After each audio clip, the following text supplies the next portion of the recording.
Well, build my gallows and build them high. Makes a long time climbing before I die. I want the chance. Hello, everybody. Welcome to Longbangers in association with Lee Spirits. I'm Matty. Hello, I'm Colin. How are you doing this evening, Colin? I'm all right. Turned out to a nice day up here. It was a bit shit this morning, but it's sunny now. Right, smashing. I was absolutely cooking at Almondvale. I kind of was sitting. A funny thing, the sun was coming down over the stand and just hitting my legs, and I had dark jeans on, and I wish I'd worn shorts today because my legs just felt like they were getting cooked. And then as the sun moved around the stadium, I had basically the training top that's the same as this, which is the third strip that I've got on. I had that on, and I wanted to take it off, but kind of when you're like, I have to take my glasses off, and so they didn't get knocked off. But the other thing I was wary is pulling it off, and then my t-shirt underneath, T-shirt got it up. It already happened to a few guys in the boot, and I was like, nobody needs to say that. Some folk didn't bother, eh? I get quite self-conscious with it. So do I, and obviously I was bigger than I am now, and I definitely was then. I still am now. And I watch the telly, and you see like Man City and Newcastle fans with like a proper belly out, and you go, "They're not bothered their arse." It's almost like you get past the stage where you go, "Fuck it, just own it." Belly's out. Yeah. So, and a wee thank you to Hibs Allen and his family for giving me a lift through as well for Dunfermline. I was caught without a car this morning because my daughter was using it, and I looked at the trains and the buses, and a fucking palaver getting through Dunfermline to Livingston. So, thankfully, they very kindly offered to give me a lift through and back. So that worked out nicely. Thank you very much to those guys. Nice punishment to for them for the rest of the season. Like a season like that, and then they've got to listen to you. Sorry about that. Anyway, let's. Well, there's no loads to talk about with the game, Colin. So I think we'll kind of go through that, get to the talking points, and then we'll talk about a couple of the topical things at Hibs, and then I thought we could wrap up. I think it's a good idea. I thought we could just go through the motions like what the place we'll just phone it in. So one change to the starting lineup: Lewis Stevenson dropped out and Jordan and Beta came in. Other than that, it was the same team that won against Motherwell midweek. Any surprises there? I don't know. Why did they not let Stevenson play again? But for appearance 601. Aye, why not? Don't know. Could have done. Aye, I thought if he was fine the other night, could have played a beat in front of him as well. I don't know. But no, I suppose I'm not that surprised. But like, it was just why wouldn't you? None of you brought him on the day. I was just checking. I didn't think he had came on. No, we brought two subs on actually. The game itself. What was your take on it? Dull as fuck. But I was sitting watching it, and I said to my daughter, she was watching it with me. I says, "This is murder." And she went, "Oh, was this at Livingston?" I went, "Aye, you're right." Yeah. Then it is. It just always is. I think there's ever a good game when we play at Livingston. I don't think any team has a good game. Like, when you watch it on Sports Scene, it's always shite. They're always on just about last, unless they're playing Rangers or Celtic. They're always on last, and it's because the game's always fucking shite. Yeah.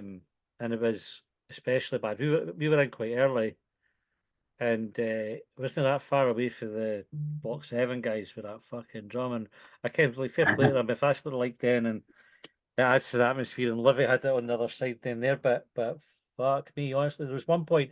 So when I got in and sat down, there was a lady with her daughter who was a couple of seats along, and she actually recognised me for the podcast. And I should apologise because I would have talked more, but I couldn't hear anything. It was like the PA system with the fucking music, and then this fucking drum, and I sound like an old man shouting at clouds, But I had a bit of look like one as well, by the way, for those on YouTube.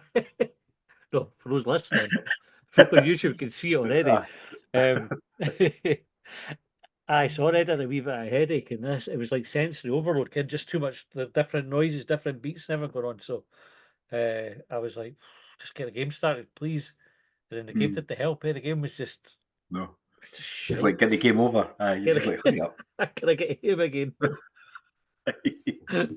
It's just shit the way. It's just garbage. It's just so bad to watch, and it's been like that a lot this season, though, hasn't it? Like, well, I know we're doing our end of season thing tomorrow or an extra time, but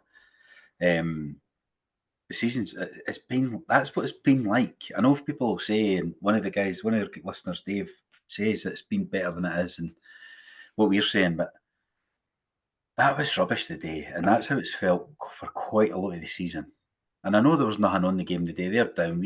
We're chasing the 7th place league title. You know what I mean? It's like just garbage, just shite. Just a pity St Johnstone fucking saved themselves, on the other hand. I know. They didn't even have that, like, sort of Schadenfreude to fall back on. Actually, I bumped into Susan, who we both know, outside the stadium after the game. And we thought we can be glad the season's over. And I said, there's not even like any like good highlights yet. You've got Luzerne, and then That was like pre-season, basically. aye, and then the 2-2 at Tiny, and you're going, that was only like 90 seconds, less than 90 seconds, but that was fucking good that game. Because it was a hard watch, aye. Aye. So it's no season I'm sad to see the back of. And the game I thought just sort of summed up how the season's been. That just attritional is probably how I would have described the day's game. Just Get the lead, lose a shitty goal, aye. come away disappointed. Some VAR annoyances in it as well. I thought their equaliser, I thought it was a foul on a defender. And we were at the other end, so I didn't get a good view of it, but I thought it was a proper two-handed push. And then there was ages before they gave the goal, and they just checked for offside. I was like, sure, they're looking to see if there's a foul, but they obviously cleared it. Be the order the check, innit? Like, is it Aye. a foul, is it offside, or is it offside then a foul? Mind, we've been caught out with that one before. Yeah. Well, even at Livingston this year, when Yeah. they scored late on and we got it back for offside. Oh, it was a penalty, wasn't Penalty, it? aye, penalty claim they had. So that's the order, down to the order. But I'm not sure about the push. But it was. By that point, I was just like, fucking, here we go again. And then just after it, probably had the highlight of the game, which was the Livy fans without hinting high and singing Hibs are falling apart. Again, and then the Hibs fans just responding with Livy are going down, nah, Livy are going down. I heard that. And that kind of piped them down through. And the Livy Ultra seem to do this bit of country dancing as well, where they all, when you're at a gig and the young team create space, and then they were doing a bit of that as well. And I thought, anything watch the game, eh? Aye, but it was kind of. I was contemplating starting around about me if I thought I could have got enough support for it. Hey, God for it. So anyway, that was the game. That was the game. There was my leader scored, decent goal. The deflection as well. Even that, it looked brilliant when saw it first time. It was like, oh, he's hit that sweet, and then you watch it back and it's deflected in. Yeah, it looked good. Joe Neal had a shot that the keeper saved, and they had a goal ruled out for offside. Boy was offside. Yeah. Aye. Sums it up, eh? Aye, we'll go to talking points. Aye. I can't even think anything else to talk about. 2 subs we made. Tavares got in again. He did all right when he came on. Did like two, got the ball twice out wide, beat his man and got a cross in both times. Aye. Which is no bad going. Decent crosses as well. Maybe there's a wee redemption article they got. Just in time, he peaked at the right time. What else? Lafondra had a shot from in the box that he put over a sort of volley. Aye. But 3 shots on target to their 2. Aye. Got a game, There's a few block shots in that, but still. He had 90 minutes at the worst team in the league. 3 shots on target. Aye. I know, they must all be thinking, because they'll be, as much as we're talking about a mass clear out, and I'm sure some of the talking points will be getting onto that, because that's what everybody's talking about at the moment. They must be thinking that, not purely because they got relegated, but because there'll be a chop in money for a load of boys, so they'll be thinking about leaving. Aye. Right, talking points. Ventus plenty. At Jake Gapper gets first one. Says, I know it's doubtful we'd manage to sign Mizian long term, but would a season-long loan be off the cards? Also, short bangers back over the close season, or will there be Euro bangers for the Euros? So Mizian, first up there, Colin, he took down, this was noted through the week, he took down all his non-Hibs content on his Instagram. Some people took it as a sign that he may be staying. And he's reportedly available for about £600,000. Money well spent, or do you think we should be looking Well, elsewhere? Based on what we've seen this season, compared to what we've apparently paid for Venti, you've got to say that at that amount of money, because that's similar ballpark to the rumours of Venti's money, you've got to say that would be better value for money.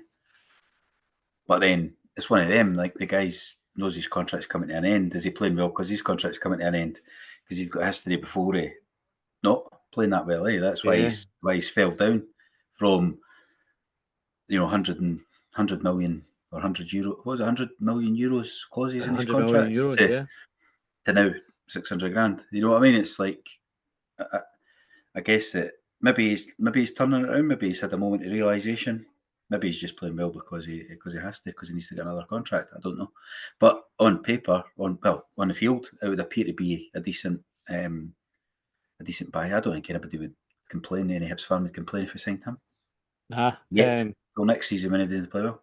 He's definitely been good value for us since arriving in January. I think if we'd had him all season, we probably would have been in a better position.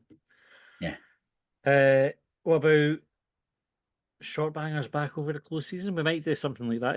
We've been talking sort of behind the scenes a couple of ideas about short bangers and the Euro bangers for the Euros. I think there's a fair chance that we'll do something for the Euros.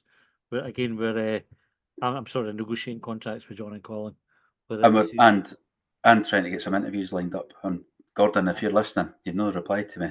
Aye. But there's various other ones as well in the fire. So there'll be stuff over the summer. Okay, and we've got a year in the life things as well. Mind David, that was all right. Yeah, folk seem to like that. Yeah, they did. So we'll do that. Shorty said, so David Gray is not what this team needs. Far too friendly with the players. We need someone to come in and give these players a boot up the arse and change the mindset of our team. I don't know if booting them up the arse would change the mindset. I don't know. That doesn't work for everybody. You need somebody that's got that leadership skills to work out what everybody needs, not just kick them up the arse, because you kick somebody up the arse, they'll go right fuck off, and others will actually react to it. So I don't think that's the answer to everybody. That's what man management is. Man management isn't just giving everybody a hard time. Jeff Ashton said, has Sir David Gray done enough for the head coach's job? I don't know. Like, is that... I think it's quite hard, the job. We mentioned this on one of the phone-ins the other night. Yeah. Every time he's had the job, it's when a manager's been sacked because we've been shite and he's picked the team up and no lost many. So I don't know if he's done enough, but I don't know if he's ruled his sell out either. Mm-hmm. I think it's quite harsh to judge him on it, purely because of the situation we're in. Yeah, I think like you shouldn't really look at the last two games as an audition for the role. Although he's not done too bad. Today was poor, but both teams were poor. It was like a kind of it was a typical end of season game with nothing to play for him. Yeah. So I wouldn't have had that against some players that kind of leaving, all that kind of thing, kind of where it would be really difficult to get a tune out of the team. I think he backed himself post-match or pre-match in the interviews, was saying he felt he was ready for it and he could do it if given the job. My argument remains with David Gray is that when we gave him the longer contract as a player, like his last playing contract, he got 4 years. And the idea was 2 years playing and then 2 years into the backroom staff to develop him towards a manager's position. I think it's a good idea for clubs to grow their own managers if you want to have that continuity.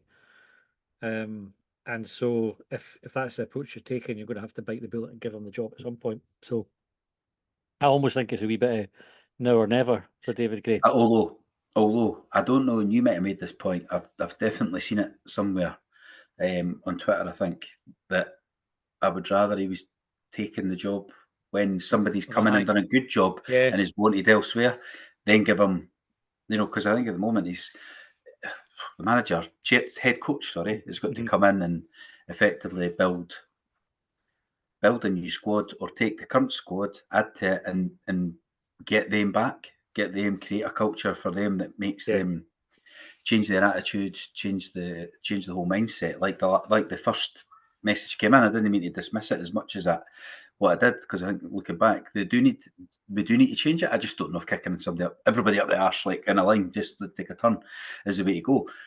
But some will need that. So I just think it's a big job for his first job, whereas I think somebody comes in, head coach does a good job, Rangers, Celtic want him, then we replace him with Davy Gray when we're on the up rather than on the down.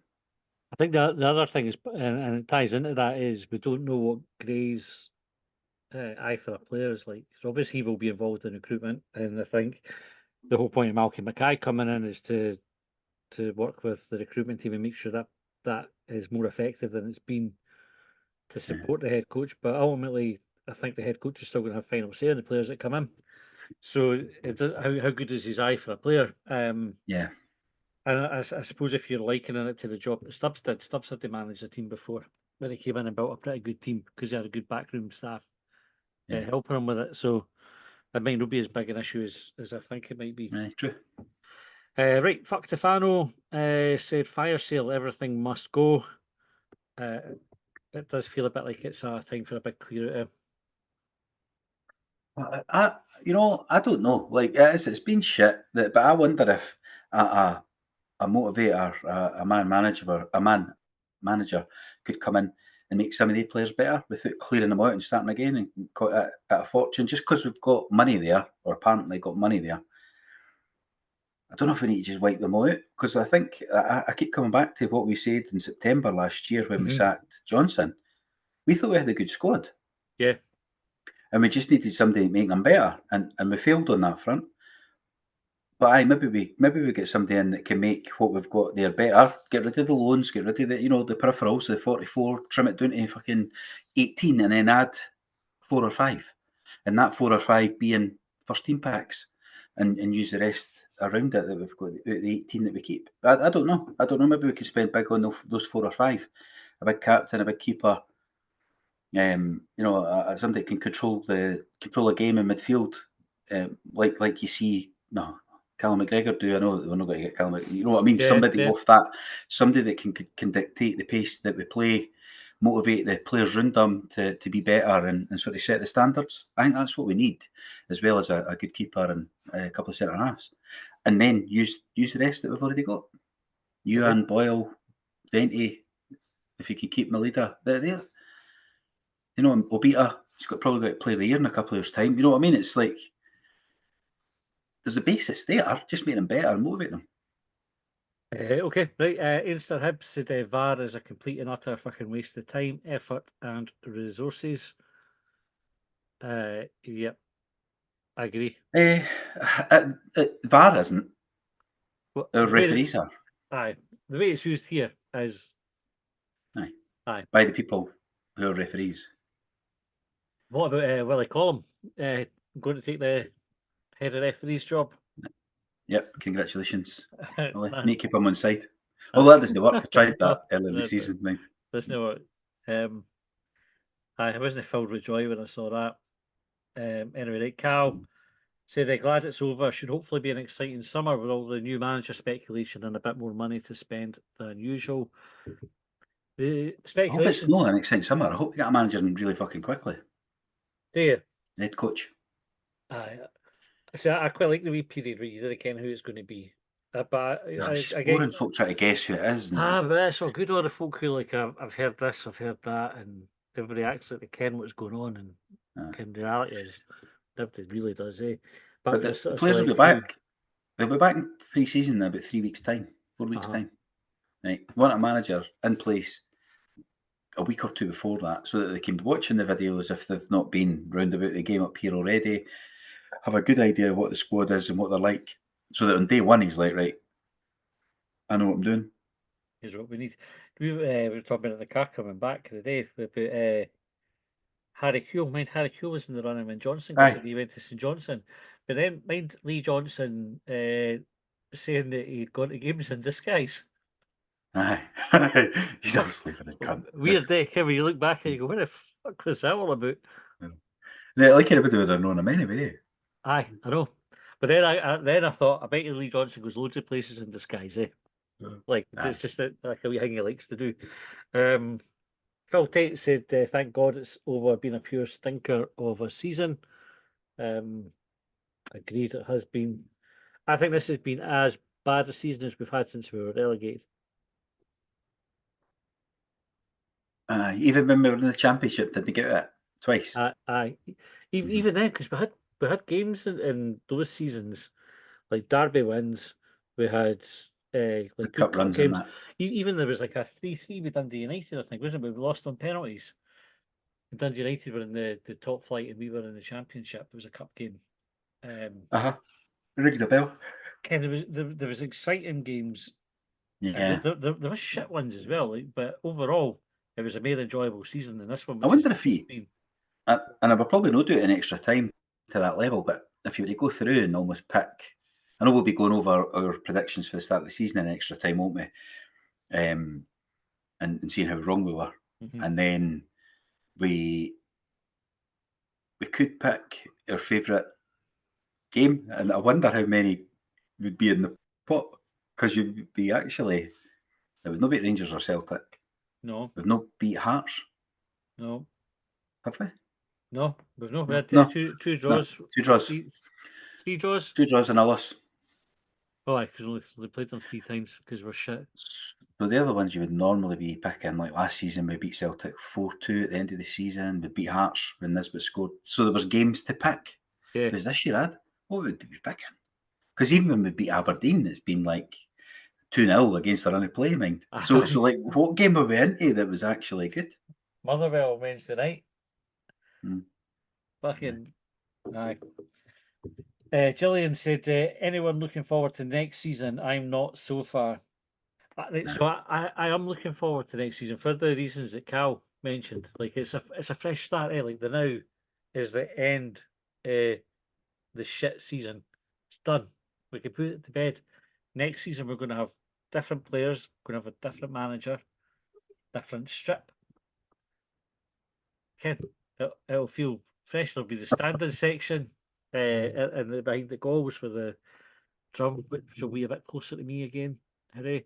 And And we'll be 150 towards the end of it. Well, not quite. It's the next again season, isn't it? on our way to It's August. 150. So I think there's quite a lot to look forward to. We've got group stages of the League Cup. Everybody loves that. Yeah. Well, the thing is, it depended on the draw you get. Because I remember when it was a couple of years ago, we drew Bonnyrigg and I thought, oh, that's handy.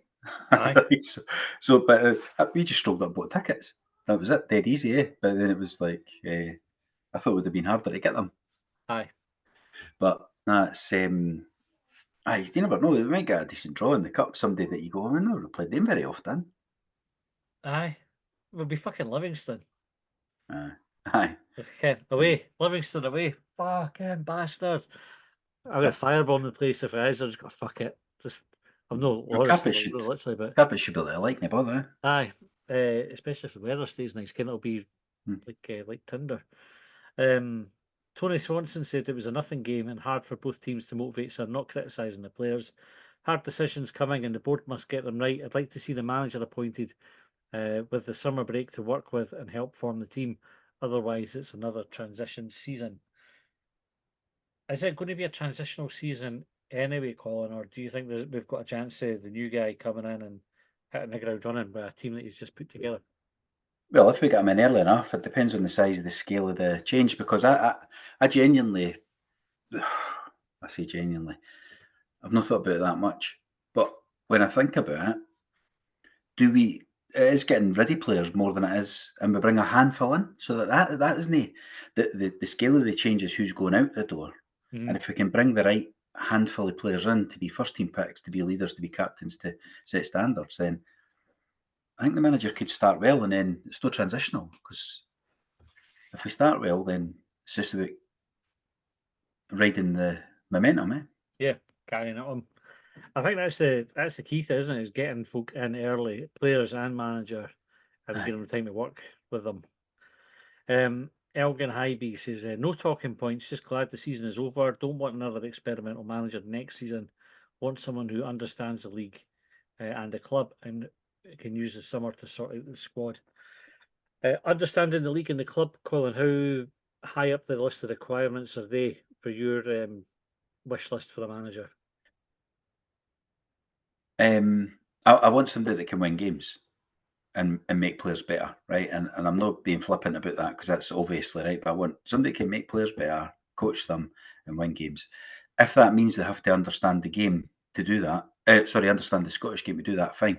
Because that's when we look at our more successful managers or the times when we weren't getting, we wouldn't have got messages like this in because Yeah. everybody's coming here saying, thank fuck, the season's over. It would have been when Mowbray was the manager or Stubbs was the manager. And they never had any experience, but they had played up here. Yep. So maybe it is important.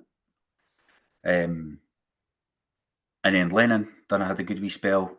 Also had obviously managed and played here. So does history suggest that you do need somebody that's been at Celtic before? We need a former Celtic player or manager now. I was thinking about this and about this style of play, and you know, like what Hibs fans are known for wanting, right? I'm not sure how true it is, like how many And folk McLeish actually as well, by the way, I should have said. McLeish, yeah. About this, like you'd rather have a manager that won games with shite football than had a manager that lost games with good football. And I always argue like they're not mutually exclusive. Right, you should be looking for a manager that wins game playing good Yeah. football. But I do wonder how possible it is to win playing like that in Scotland. Like, so if you look at the teams around us who are successful outside the Celtic and Rangers, right, who can play good football because they spend way more money than everybody. Hearts play all right football. It's no spectacular, but it's I know a few Hearts fans, believe it or uh not, and I speak to them, and they have all been saying to me this season, Hearts have been shite, but winning games 2-1, 1-0, when Shanklin getting the goal. yeah, And that's what they've been saying. But if you're winning, that kind of the take it. complaint goes away. Aye, It's when you start losing. If they had lost 3-4 games in a row, then that would have been, and it's fucking shite to watch as well. That's what aye, happens. yeah. But it's like they play the Scottish game well, like for that style. Motherwell, St Mirren, Kilmarnock all fall into that bracket as well, where they're effective at playing. And Aberdeen, you know, like after they got rid of Robson, sort of turned it around a wee bit. Dundee are another example where it's like that. It's no shite football, but it's no play out for the back, 20 And nobody's passes, you talking know, but about it. we'll No. try to, you know, tick a tacky your way around fucking teams. When we've had managers that have tried to do it, like Heckingbottom tried it, Maloney tried it, Monty tried it, it's not worked. Actually, the manager in recent times where it did work was Jack Ross, who was more like how Kelly or Dundee or Hearts are playing. Also, Now, somebody that got us in third place with the experience of the Scottish game. aye, yeah, correct. So I wonder if what we need is a manager that comes in that's no too precious about this. Let's try and play football my way, but they kind of go and Aye. say, right, this is what it takes to win in Scotland. Mm-hmm. Let make that your starting point and then improve it. How would that go down? All right. So I talk about um, engaging the fans, right, and talking to us, not us, but all of us as a collective, and telling us what's happening, why they're doing it. See if a manager came in and went, it needs to be shite sometimes, and because that's what happens. Like they've got to come in, they've got to have 2 banks of 4 or 2 banks of 5 in some cases. We just need to fucking do what we need to do to win. Do you think we would buy into that and go, this boy doesn't want to try and play football? That's what I wonder. I wonder how it would land. I think it would. You know, I think folk would get it if it worked.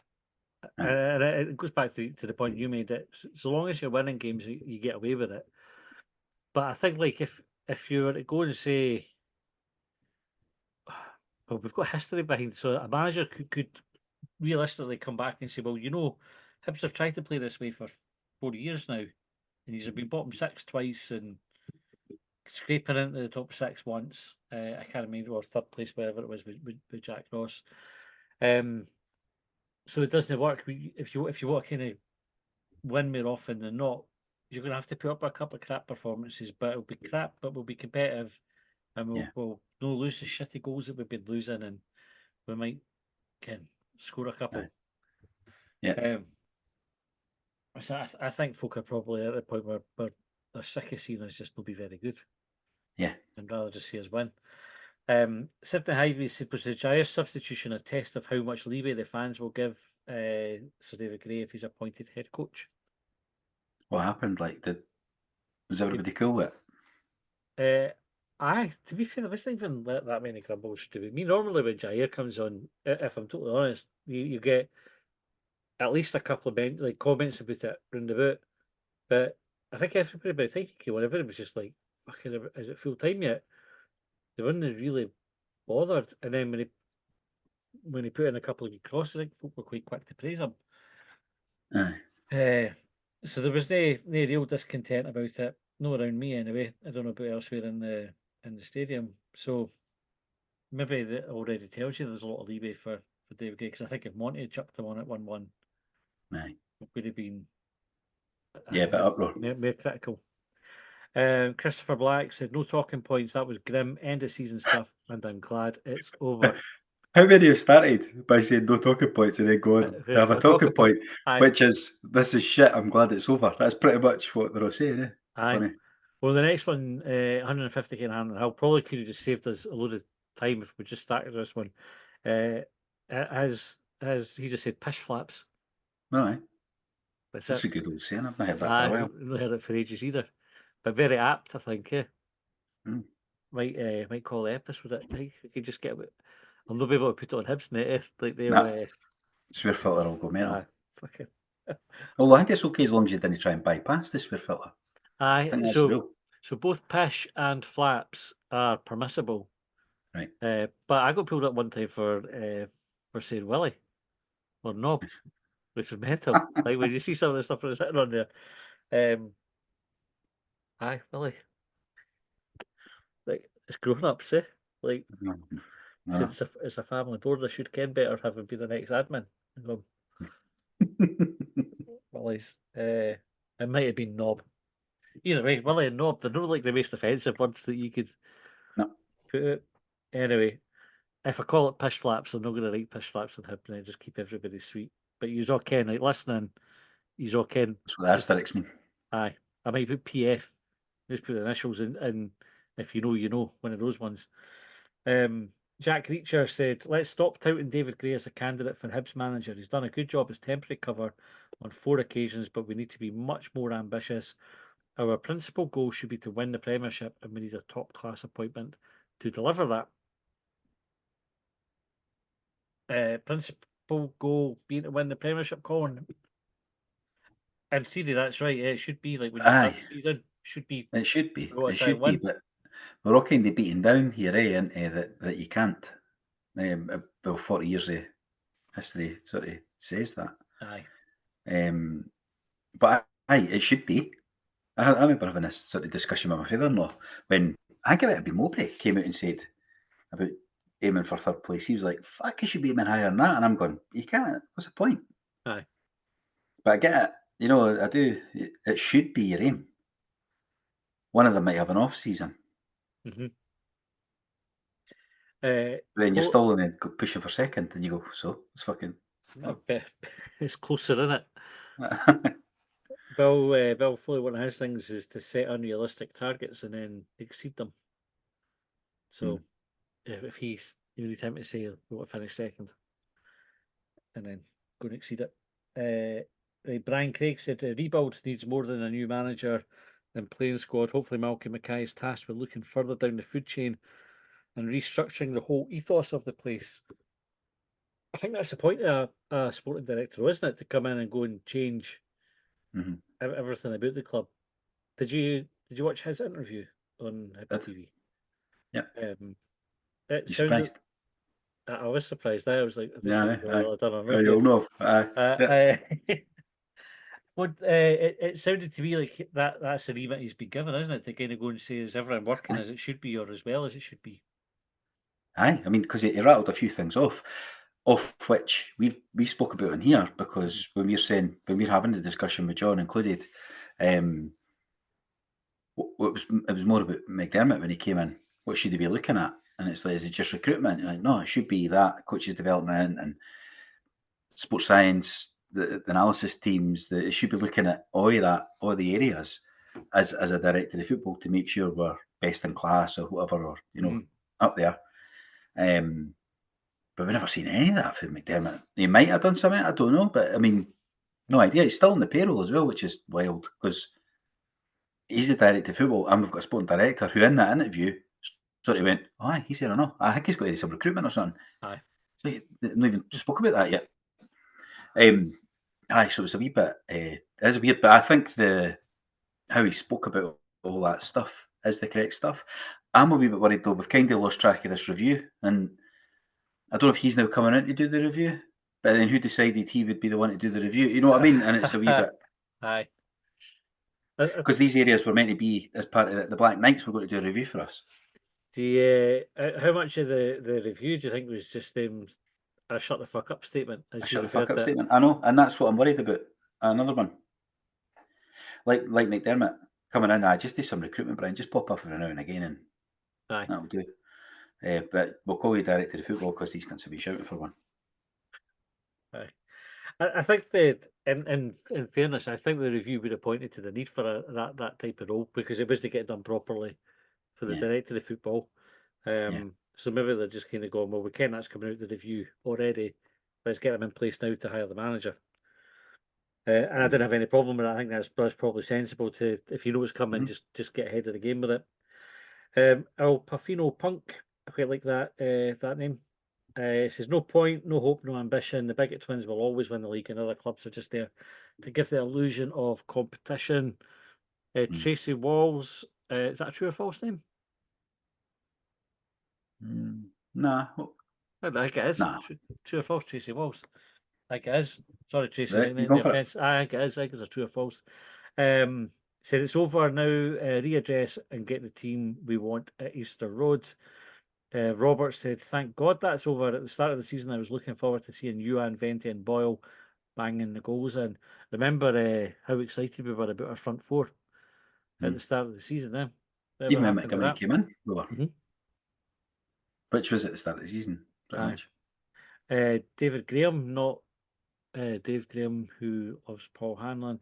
Another David Graham says, regarding David Gray as next manager, we need to remind ourselves that if he's appointed and it doesn't work out, we could end up losing him, which would be a massive loss. He's currently one of the few shining lights at Hibs and a crucial part of the setup.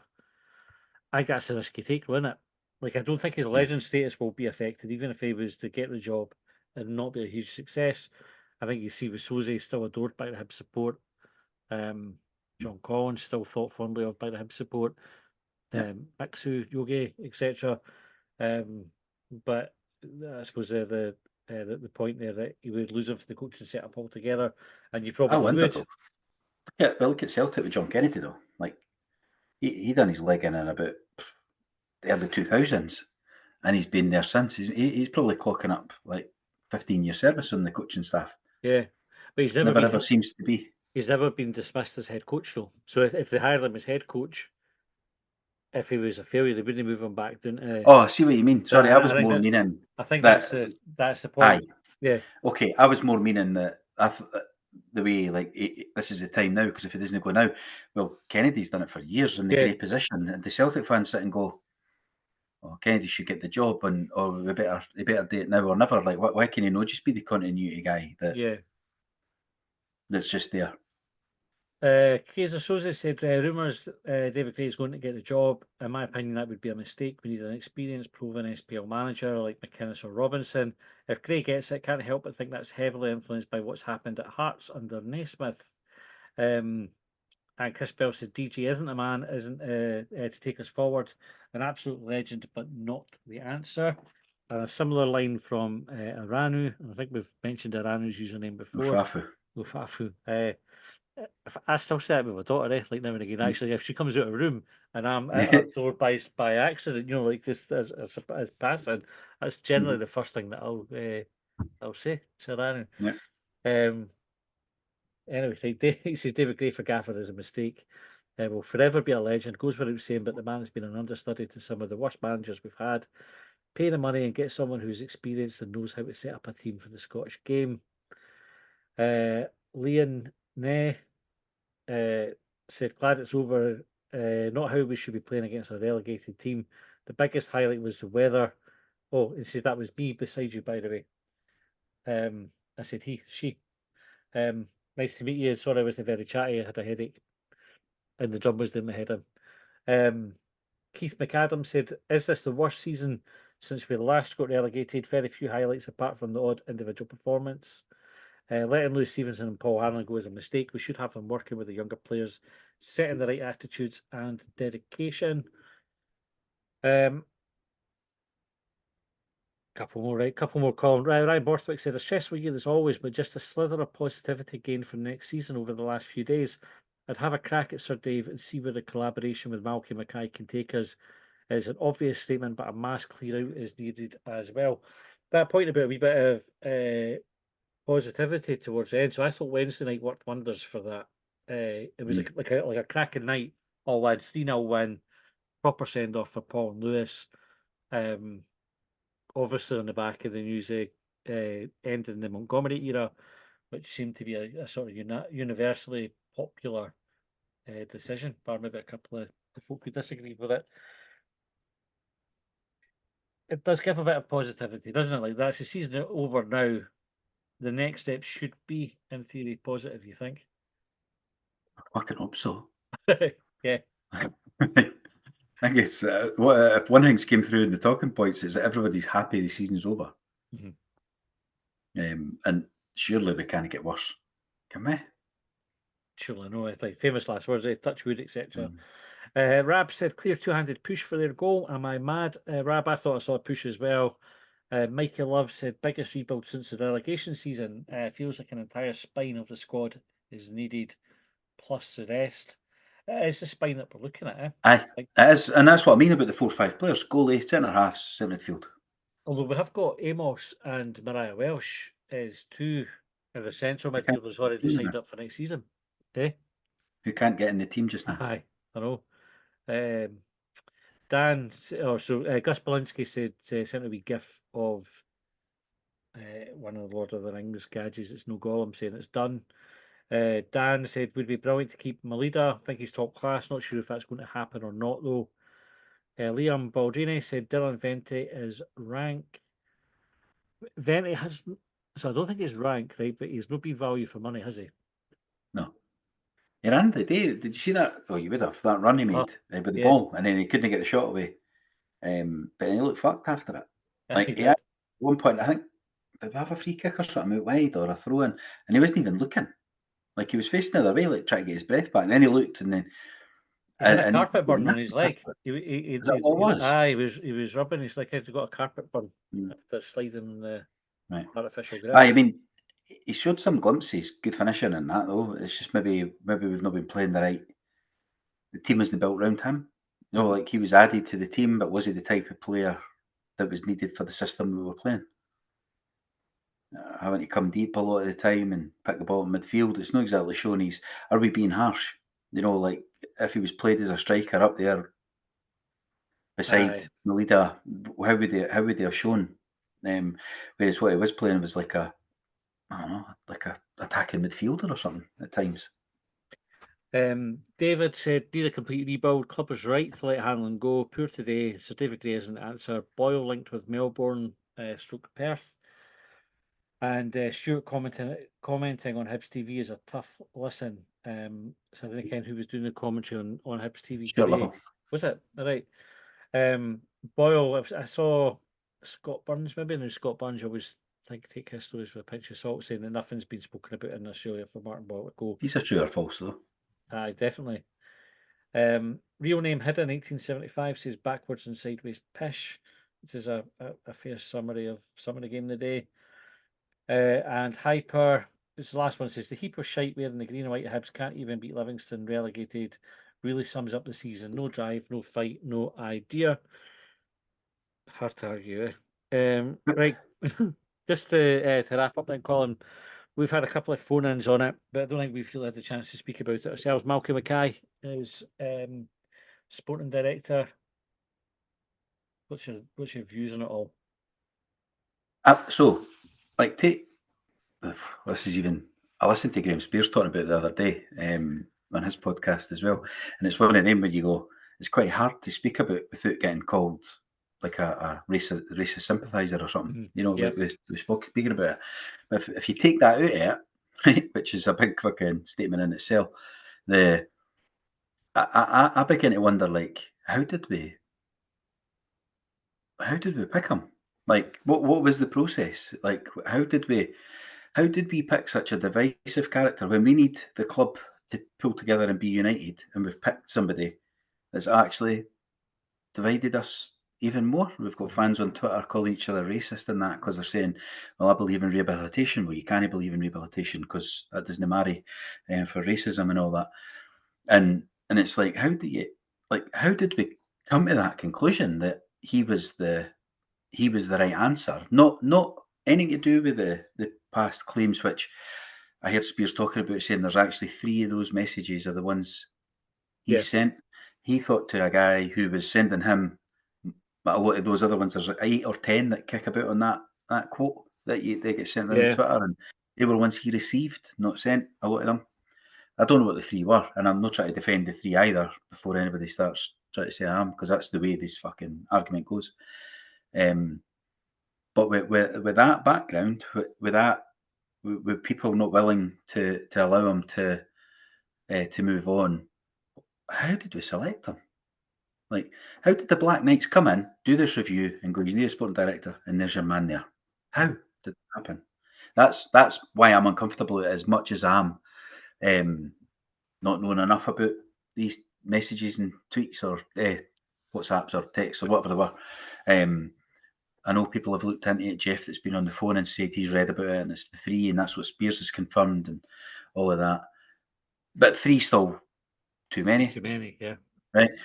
But as I say, how did we get this new group that are our partner that were coming in to do a review and come in? How did they land and go, "Oh, aye, it's Malky Mackay you want, the guy that's out of work, that's lucky, that lives in Edinburgh, that's handy." You know what I mean? It's like, how did they've got the whole world to look at, and that's who we landed on. Somebody who's got to divide the fan base is already divide it further. Yeah. I read Malcolm McPherson's interview in the Observer, and he referenced like the process. So as part of the process of hiring a sporting director, right? So that implies that it was broader than just kind of going, "You'll do." He said Malky had outlined basically how he saw the job, more or less. Like I think that was the words to that effect. He outlined what was needed, how he saw the job, and how he would add value to it. And I think Hibs kind of bought into almost Malky's vision of what that role should look like, and then decided to go with him for the job. Now, so he pitched it. Like, who else got to pitch? I don't know, but then I don't necessarily think, right, and I'll try to phrase this properly. Is I don't always think that this is a bad way to go about it, because I think that happens in all walks of life, right? So I know for definite, like I've benefited when I was at HSBC. I saw an opportunity for a type of role, pitched it, got it, and then they made it like a wider role, and other folk got brought on as well. So like I know these things happen, and if you've got somebody that aligns with what you're trying to do, and you're confident that they've got the skills to do it, you can save everybody a lot of time, effort, and money by just going, right, we're comfortable that person's a good fit for it. We'll give them a shot and then see what happens. Don't have a huge problem with that in principle. I think it's different if Hibs have gone, we need a sporting director, we need to cast the net far and wide, and somebody's gone, what about Malky's on our doorstep? And that's all they've looked at. Because it's different, because as much as Malky's ideas might have married up to what the club were wanting, what if there was somebody with better ideas that we've no investigated or talked to? But what I have to say is I don't know if we did that. Like, we might have gone out to a handful of folk that said, "By the way, your experience roughly fits what we're looking for. Do you want to have a chat about it?" And they've gone, yeah. Then they've used the match what we want to do, or they've maybe not been as good, or they're maybe not interested. And then you go with what's on your doorstep. So I don't think it's by definition a bad thing to have gone for somebody that was available and is known to the club. but I would love that transparency around he wasn't the only candidate. Like that, I think that's a bit that's missing for me with it. But having listened to his interview, I think he can do the job, which is the flip side to it. I think if he goes and delivers what he's talking about, then we'll be in much better shape than we're in today, which is important. And cards on the table. I believe in the rehabilitation, and like it was 10 years since it happened, and I think for all, so it was Liam for down the slope, and one of the conversations we had was talking about the privilege of people like middle-aged white men being able to kind of decide whether or not somebody's apology is strong enough. I think for me that also goes both ways, and I think there's plenty of folk who would have been impacted by that message that have the opportunity to say, Hibs, you shouldn't be hiring them. I don't see loads of the Hibs, Birmingham Women's Supporters Association, I think it was, protested it, which is fair enough. There was the misogynistic texts in there, so you would say they have used their voice for it. But my own views, I think people make mistakes in life. What are we if we didn't give them a second chance at some point? So that's where I kind of land on that. I'm not a racist, no by any stretch. No, I absolutely abhor racism. I'm not sexist or misogynistic or homophobic. The things that he wrote for the three, whichever you can pick any of the three out of the list that's going around, they're all completely unacceptable and unforgivable. Well, I say unforgivable. I'm saying you need to forgive them, right? Unacceptable, and completely wrong. But he's apologise, been on courses, etc. I think you can, in society, the two things are mutually exclusive. You can think they're abhorrent, and you can also think somebody can not be like that anymore. And I think we need to judge him on what he does today, and from now on, kind of thing. And the other thing I was going to ask you about was managerial appointment. Who would you be picking for it? So, so this is a tough one because last week I was kind of sold on the McInnes because various reasons. Like he wins games, he's a communicator, and the media love him. Yep. So you get sports scene pundits talking about Hibs positively again, right? You get that feel good because the guys on the radio are all mates with him, the guys on the telly are all pals with him, and that as much as we it shouldn't be, it is. That's how it works here. They're all into bat for their mate, and I think that would bring positivity to the fan base because folk, as much as they go, I didn't watch that shite or I wouldn't wipe my arse with that paper, or that they do watch it and they do wipe their arse with that paper. So it would bring us having somebody like him that can communicate, that dresses well on the touchline and that, right? And he does say "were" a lot. That irritates me, and that would grate on me.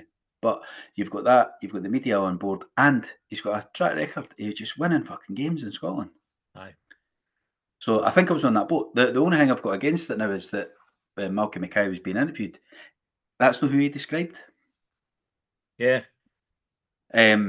He was saying which part of it was not who he described? Because I thought he probably ticked quite a few of the boxes. He said head coach, which I took to mean less involvement in not have as big control as what McInnes would expect. Yeah. And he also, I felt like, and I might have been reading between the lines or the words, that he was describing a younger person that was, on the up rather than somebody that was already sort of at their peak. I don't know. Just the way it came across with the description of head coach, and then a couple of, I can't remember exactly what he said. I watched it on Wednesday night when it came out, so I can't remember it exactly. But it was just, that was what I took from it, and I can't remember why. But that was just how I took that. It wouldn't be an experienced manager because he's what a coach. It is. Okay, right, we're out of time. You're not going to be who you want, like.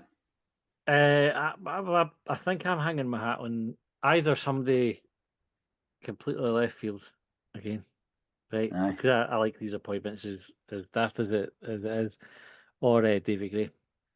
Mm. I Which think, would fit the young coach and all that, though. That was yeah, why I thought it was maybe pointing in that direction.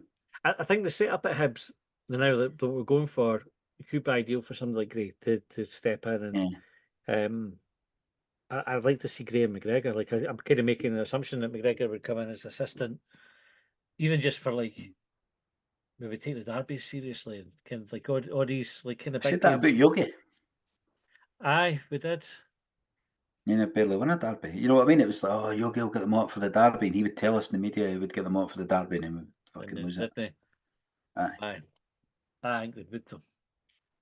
I'm going to ignore that evidence Aye. because it doesn't suit. So I probably stick my hat in the ring for David Gray. I think like folk would be happy to get behind him as well. Even there was loads of comments there actually, probably the majority there saying don't go for David Gray. But I think if he was appointed, most folk would rally round behind him. Yeah. And then see how it goes. I feeling that like I probably agree with I can't remember the German name for it that Malcolm McKay talked, but that people catcher idea. Mowbray had that. Lennon had that, like that bit about having the aura. I think I spoke about it before. Like somebody Yeah. come in and when they walk into the room, you can fucking hell get behind this boy. You think McInnes would have that? I think he would. I think he has got it. I think you can see that for the way that his teams play. Where you have players that will run through walls for them. That's kind of what we need. I've kind of been against McInnes for years because he'd go into Aberdeen Hibs games and going, oh, I couldn't watch that every week. But then I think, he did have good players in his team, he had good individuals. Did he that's a just really come good and go, sides. we're not losing at Easter Road because they're a direct rival. We're not fucking losing there. So we'll not lose that game. We'll beat everybody else and we'll not lose there. And we'll finish second or third. Because that's what he'd done at Aberdeen for 10 years. Yeah. Aye. I think you made that point before. Like, was it maybe just against Hibs, or you had to be attritional? That's how they would win the game. That's how you win, and that's the thing. You go into it, you tell it, listen, this is going to be hard work. We're going to be setting. We're going to, and these pre-match stuff. Just fucking tell us. It might be shite. It might look shite, but we're not going to get beat. We're going to spoil the game. There'll be fucking loads of fouls. They expect to be entertained, particularly. We might get an OG or something. Aye, but we'll nick it at the end. Anyway, right, out of time. We'll be back with extra time. We'll record that tomorrow, so it'll go out to subscribers by Tuesday morning. If you're listening to this and you've got adverts in it, because I think there's adverts halfway through the episodes now as well, you can skip them by going to our Patreon and sign up for a subscription. Be good content over the summer, like we talked about there. Probably something for the Euros, etc. Be worth doing. There will be plenty of stuff for subscribers there. It's only £3 a month, and get on Patreon if you're going to do it. Then go to Hubwave because we're still having some issues with them. In the meantime, thanks for tuning in, and we shall see you next time. I pledged upon. Well, they trailed me down when I broke free. I drank all the whiskey in Tennessee.